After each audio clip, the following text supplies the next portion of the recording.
G&L, a family-run business that is a major player in Toronto's construction industry.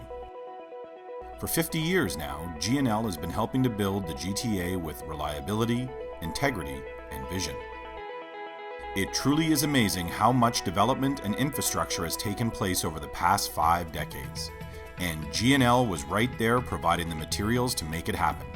We are incredibly lucky to be where we are. Construction, since I've been here, has thrived.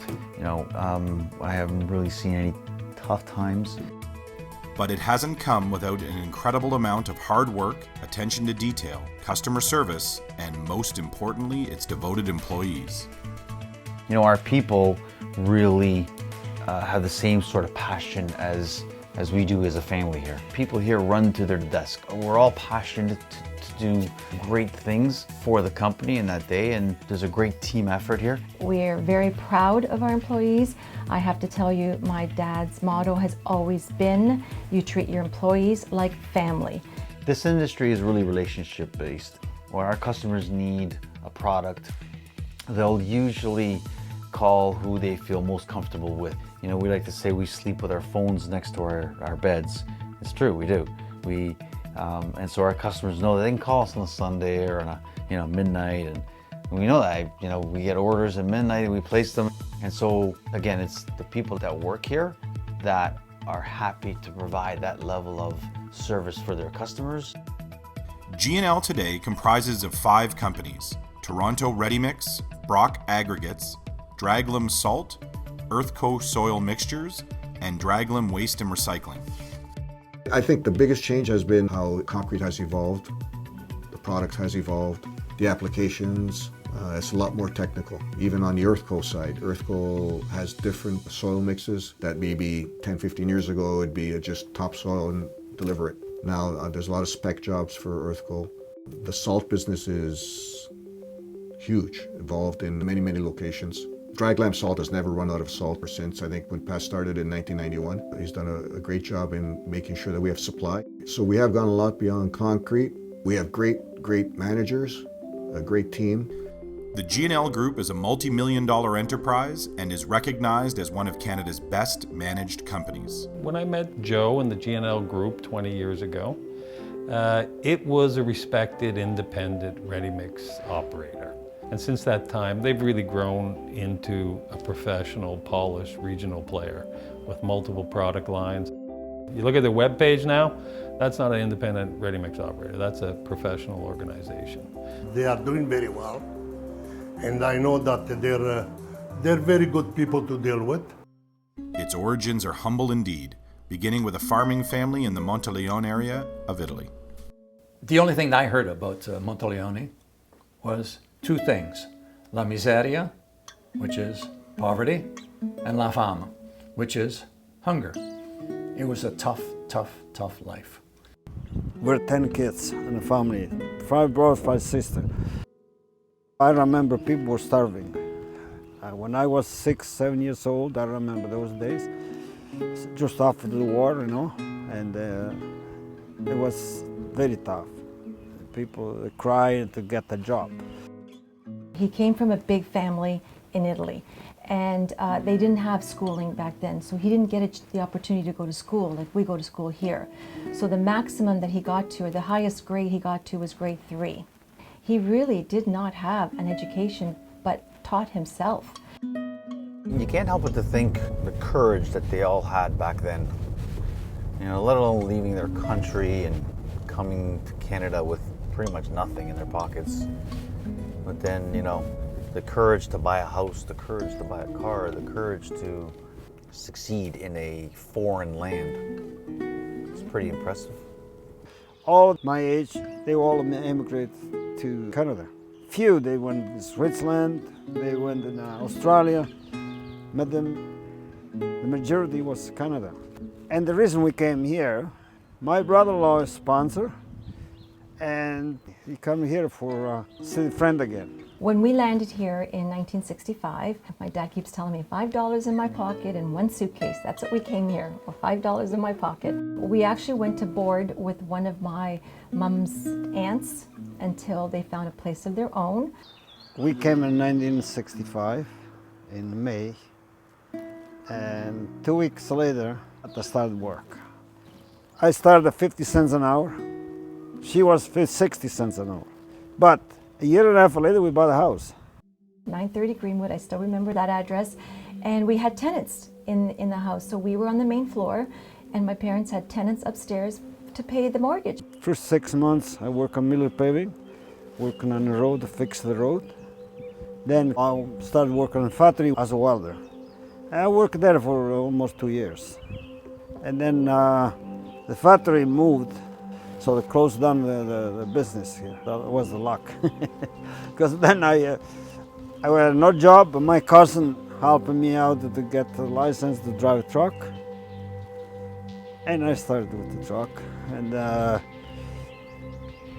I worked for a company was doing excavator.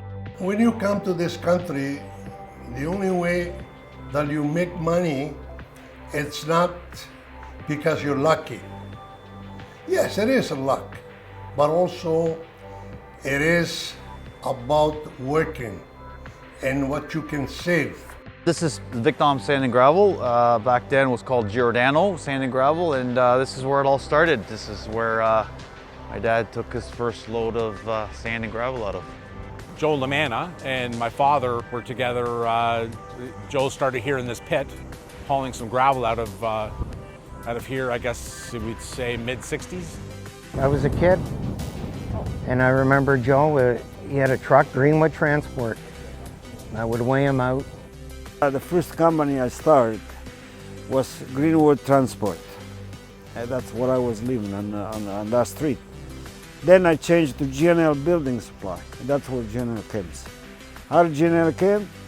Joe Laman, Lucy Laman. The hours he put in to be first in line with his truck, to get as many runs in as he can in the day, and it's crazy to see where that's come 50 years later. I want to start this mobile mix.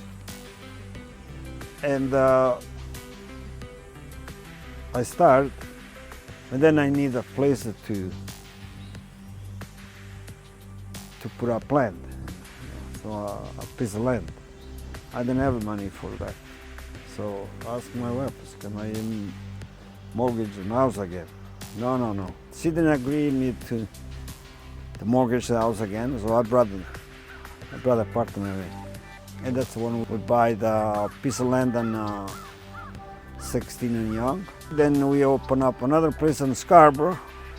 I first met Joe in 1978. He had a piece of land on Langstaff Avenue in Thornhill, and he and his partner had a couple of concrete mobile mixers, and they were loading the mixers by hand with bags of cement, which was very, very tedious, and his wife and his partner's wife were the dispatchers.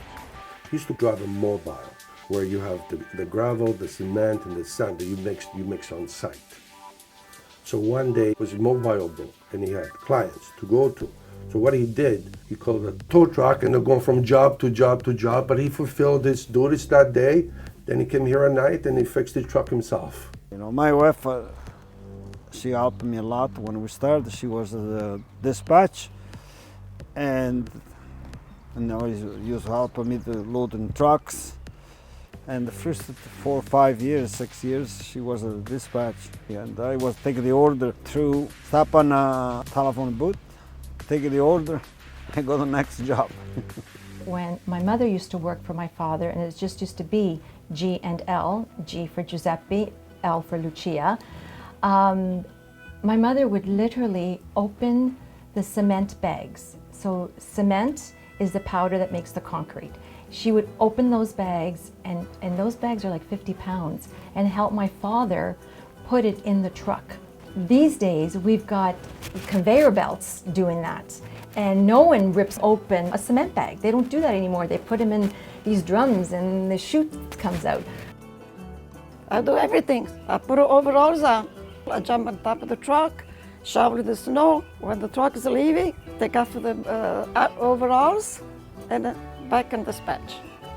But Joe had bigger ambitions than the mobile mix. I started working for Joe in 1978, and I was driving a truck for him. And in 1983, I went in partners with him in Toronto Ready Mix.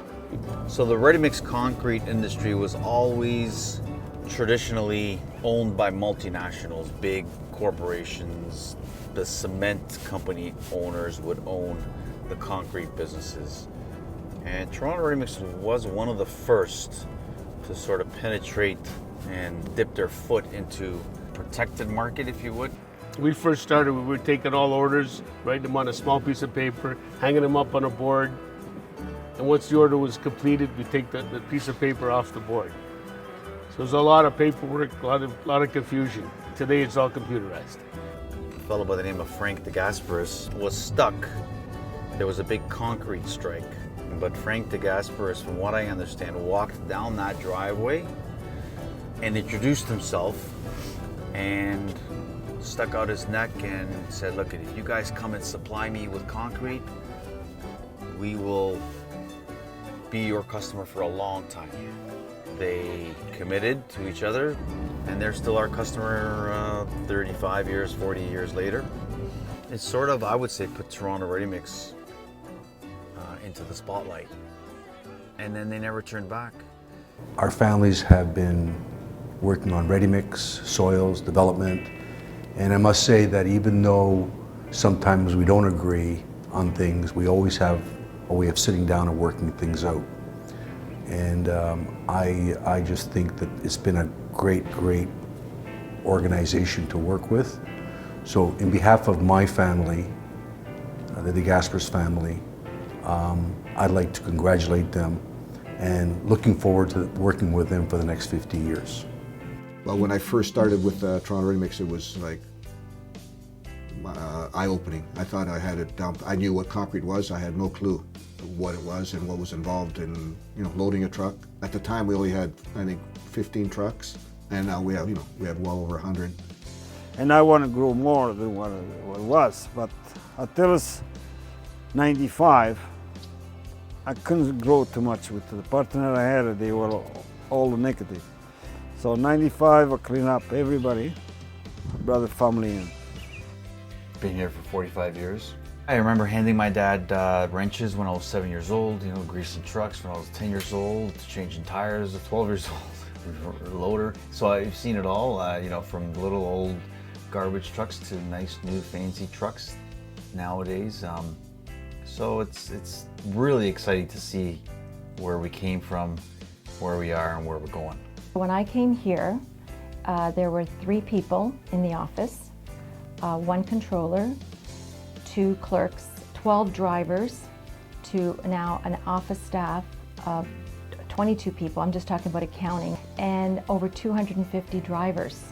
So we've gone from 3 people to 300 people in the last 30 years. As soon as we got the family involved, and then we started to open up more business. We started the garbage business, we started the salt, we started the topsoil, the aggregate. I separated with the 95, 96 I already had 2 gravel pits. Joe had a vision, wanted to diversify his company from concrete to soil to waste to salt, and then of course he got into his own aggregate side, which was kind of a downer for me because now he's producing his own aggregate. But I understand, and but he had a great vision for the company. Pat and Rob, Joe's son-in-law, were interested in trying to expand the footprint of the company into different areas that had some sort of a connection with concrete. And so Pat decided that salt would be something that they would try to go into.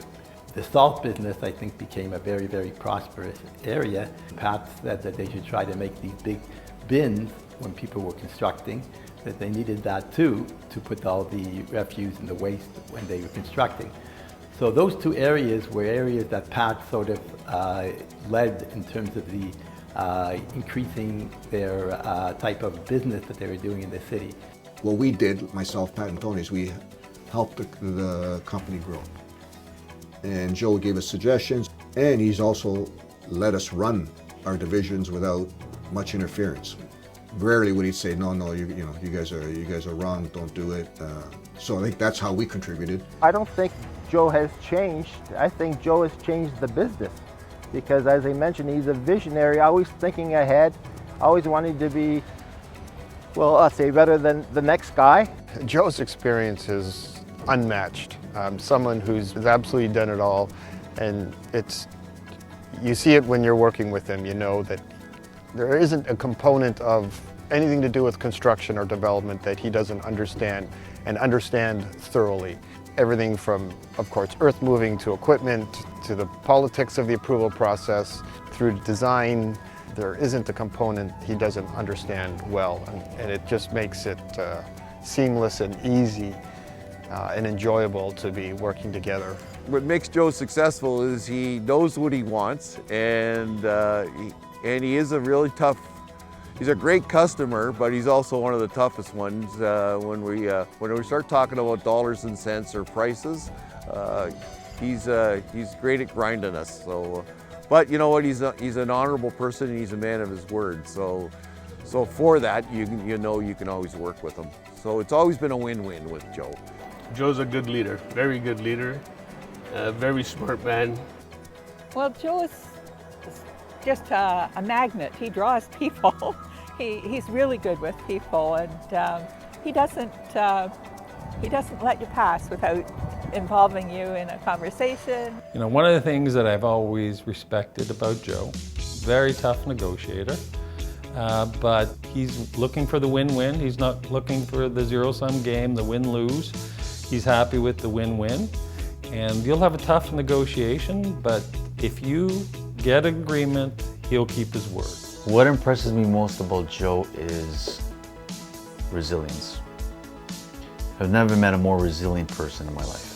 And it's a value that is a good virtue to possess, for sure. You get knocked down, you get back up. In business, you're going to take punches. When you're running a company, you're going to get knocked down. Resilience is key. When I'm talking to Joe, almost every second sentence, it's always "and Lucy." He's always including Lucy, and he doesn't take credit for anything without involving Lucy, without saying how much she meant and how much she's done. Just a huge part in their success. What's to say about Joe? He's the hardest worker I know, for sure. If you see him work, you can't be standing around with your hands in your pocket. So he leads by example. 50 years from its inception, now looking to the future. G&L obviously has Joe, but Rob's been there a long time, Pat's been there a long time, and they've been a big part of the growth too. So I see uninterrupted growth as Joe slowly removes himself and Pat and Rob take bigger and bigger roles. Pat and Rob have had their hands in this business from the time they were young men, and they have learned how to run this business very well under Joe's tutelage. And I know that both Pat and Rob will continue to grow this business and continue to make it successful in the way that they want it and Joe would have wanted it. I think the company is just going to continue to grow. I think there'll be a new generation to lead the company. I know they will continue that legacy. It's just been born and bred in them, and they just know that, you know, there is this family business, and we will take pride and show that we can continue the successes of this business. Yeah, is G&L in good hands? Definitely. They've got good management. Dominic Supas here. Rob looks after the concrete. Lee's involved in the office. Pat is running Earthco and the other companies. So he's well looked at. He's got a succession plan in place. He's good to go. Not literally, but.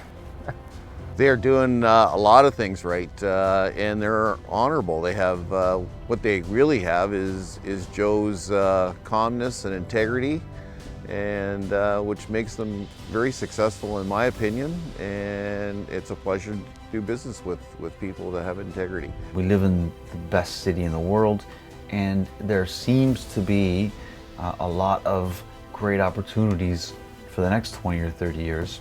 I see lots of opportunities to continue being a part of this fantastic growth in the city. There's lots of work there for us, so we won't be bored. And they'll be doing it in style.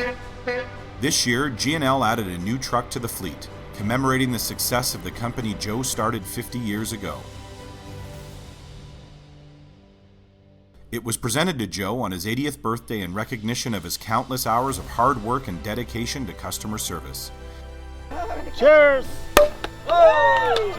Making G&L the powerhouse it is today. Here's to another 50 years. A good gift. Thank you to all team members, suppliers, customers, and associates for their dedication.